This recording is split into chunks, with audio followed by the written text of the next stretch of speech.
Hello, my name is Timbun. Today we are going to be making a UK trap beat. One of the reasons why I love UK trap beats is because it has a particular bounce and feel to it. So we're going to go into it. Let's go straight to it. So we'll set our tempo at 146. Yeah. I'm going to record my sonorous voice. Yeah. So we'll start from there. Let's go.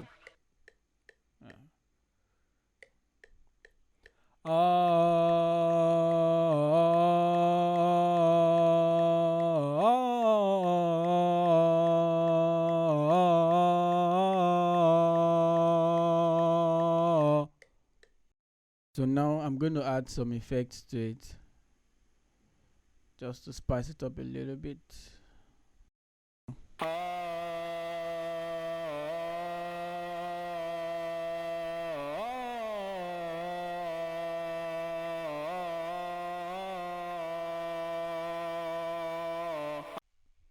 Now that I've laid down my vocals, I'm going to add some other sounds to spice it up.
This is how everything sounds like when played together.